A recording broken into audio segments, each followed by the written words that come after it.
Tive a grande felicidade de coordenar, nesses últimos 3 anos, de 2022 a 2025, o projeto de pesquisa O Artesanato Intelectual de Florestan Fernandes, uma perspectiva latino-americana sobre o desenvolvimento. Nesse projeto de pesquisa, nós focalizamos, numa perspectiva histórica, a trajetória de Florestan Fernandes a partir de diferentes temas da sua produção sociológica e do seu pensamento político. Nossa pesquisa tem proporcionado uma leitura mais aprofundada, não só da obra e da trajetória de Florestan Fernandes, mas também do próprio processo de formação da sociedade brasileira e das ciências sociais no país. Florestan foi sempre um autor com muitas facetas, tendo elaborado uma concepção e uma prática de investigação sociológica rigorosa, atrelada a uma perspectiva revolucionária de transformação da sociedade brasileira.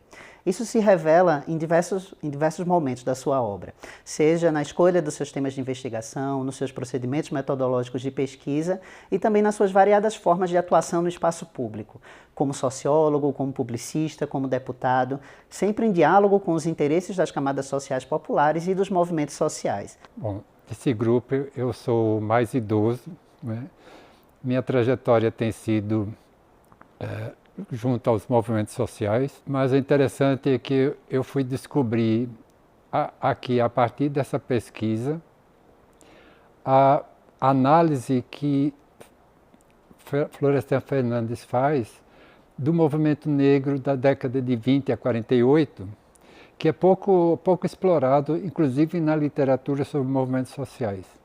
E essa pesquisa possibilitou eu desenvolver uma análise em que eu percebi quantas questões foram antecipadas por Florestan Fernandes, questões metodológicas, teóricas, que vão depois constituir o campo teórico dos movimentos sociais a partir da década de 70.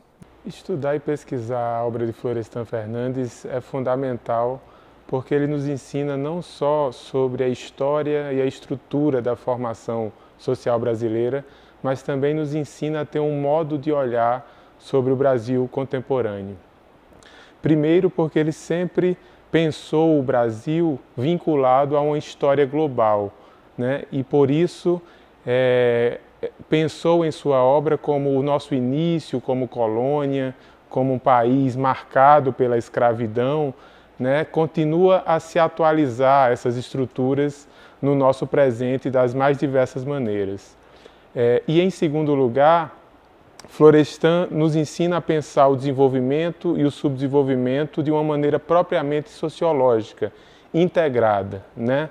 Logo, o subdesenvolvimento não é uma questão apenas econômica. É econômica, mas não apenas econômica, mas também política, de interesses políticos, cultural, que diz respeito a valores, a moralidade, etc.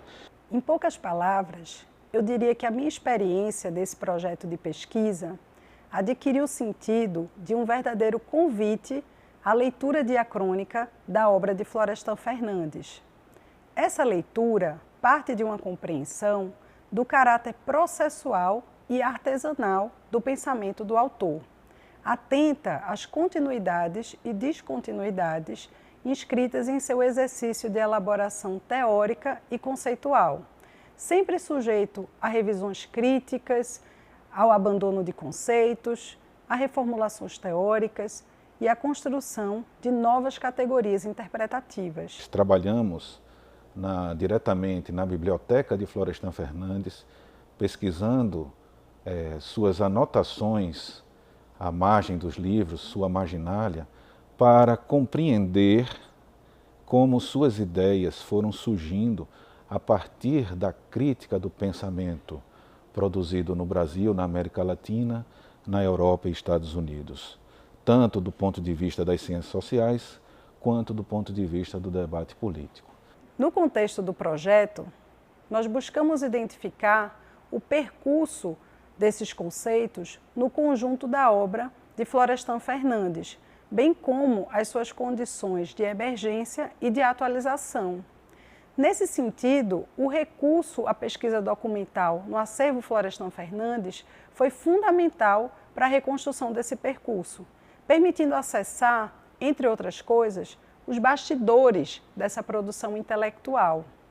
Também pesquisamos as cartas remetidas por intelectuais latino-americanos a Florestan Fernandes e assim reconstituímos a teia intelectual de Florestan Fernandes na América Latina, envolvendo nomes como o colombiano Orlando Fausborda,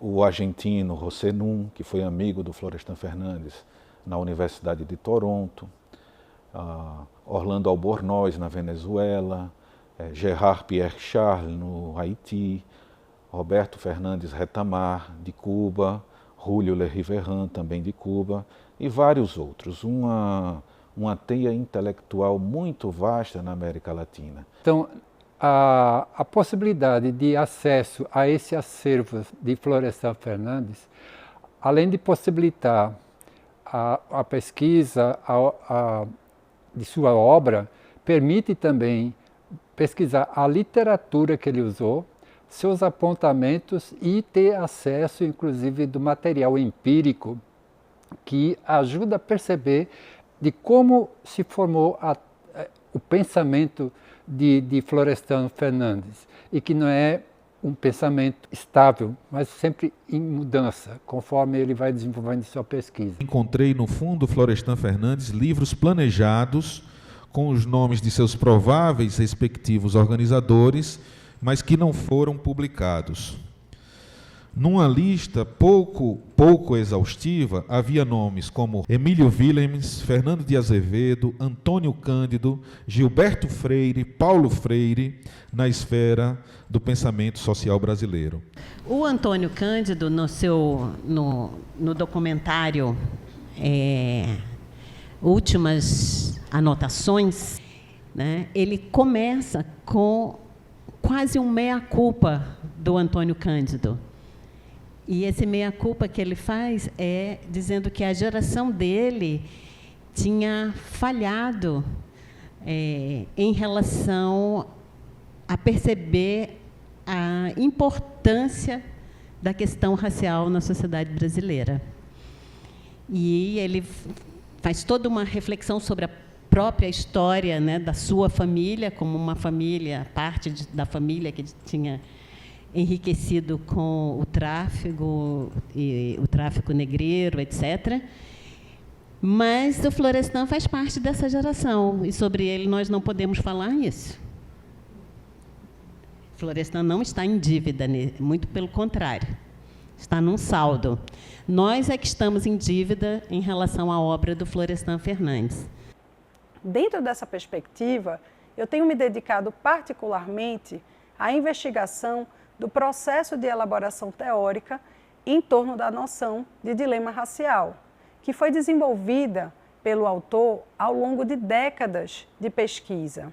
A pesquisa permitiu identificar as raízes históricas, teóricas e políticas do dilema racial, dentre as quais eu gostaria de destacar a nossa hipótese de que esse conceito seja fruto de um trabalho de intensa colaboração intelectual entre Florestan Fernandes e integrantes do movimento negro. Cada integrante da equipe de pesquisa se debruçou sobre um aspecto em particular da obra do Florestan Fernandes, sobre os estudos folclóricos, os estudos sobre a questão indígena no Brasil, seus estudos sobre a civilização tupinambá, sobre as relações raciais, a discriminação racial na cidade de São Paulo, o subdesenvolvimento e o desenvolvimento, a educação, a reforma universitária, a teoria sociológica, a sua relação com o pensamento revolucionário, marxista e terceiro-mundista, anticolonial,